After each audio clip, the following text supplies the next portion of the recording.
Exercício 7 da lista de Thevenin. Neste exercício aqui, a gente precisa saber o modelo de uma fonte de tensão. O modelo real de uma fonte de tensão é esse aqui onde vocês já estão acostumados. Ou seja, vamos supor que essa fonte aqui ela tem uma tensão de 12 volts. Significa que nesse modelo real, qualquer valor de carga que eu coloco aqui, ele vai demandar uma corrente, mas a tensão vai ser sempre a mesma, independente de quanto de corrente vai estar passando aqui. Esse é o modelo ideal. Só que o modelo real não é assim. No modelo real, a gente sabe que quando a gente demanda uma corrente maior, a tensão nos terminais da fonte, ela começa a diminuir. Vamos supor, para 1 ampere, para 0 ampere,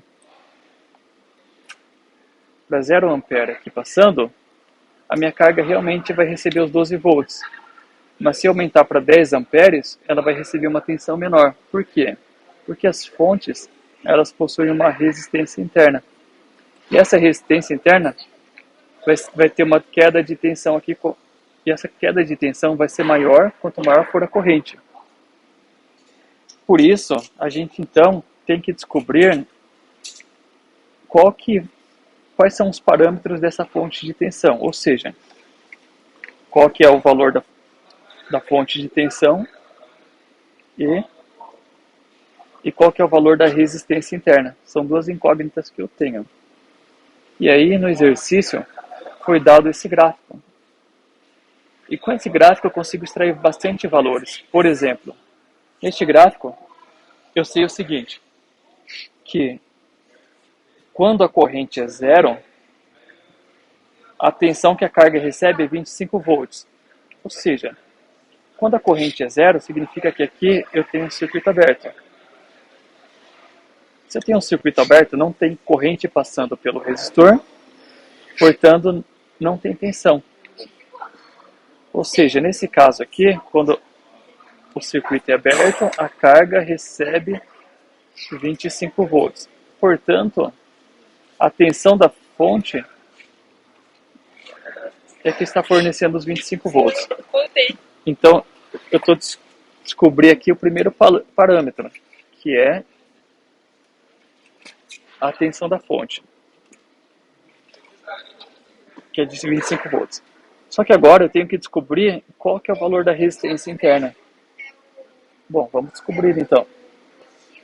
Eu sei que a fonte fornece 25 volts e agora eu preciso descobrir a resistência interna. Então, essa aqui é a minha incógnita. Para descobrir a resistência interna, eu pego outro ponto que o gráfico me fornece. Ou seja, ele me fornece que quando eu estou demandando da carga da fonte uma corrente de 0,8 ampere, então eu liguei uma resistência aqui, que é a minha carga, e ela está demandando da fonte uma corrente de 0,8 ampere. Nesse momento, a carga, quando ela demanda 0,8 ampere, ela recebe 20 volts. Está vendo pelo gráfico aqui? Está vendo? Para 0,8 ampere, ela está recebendo 20 volts. Então vamos colocar aqui, ó. Nesse momento, ela está recebendo 20 volts. Beleza. Se eu tenho,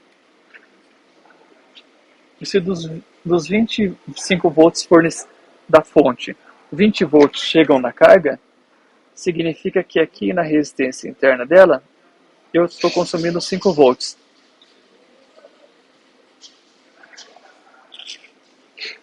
Portanto, eu tenho 5 volts na resistência interna e tenho uma corrente passando de 0,8 ampere. Logo, aplicando a lei de Ohm, eu consigo calcular a resistência interna, que a resistência interna vale 6,25 ohms. Bom, feito isso, eu tenho um modelo. Ele ele pergunta o seguinte: se ligarmos uma resistência de 100 ohms à fonte, qual será o valor da tensão dos seus terminais? Bom, eu já tenho agora os principais valores. Eu tenho aqui a resistência interna vale 6,25 ohms. Foi isso. E agora eu preciso saber qual que vai ser o valor da tensão quando eu colocar uma carga de 100 ohms. Agora eu deixo para vocês resolverem.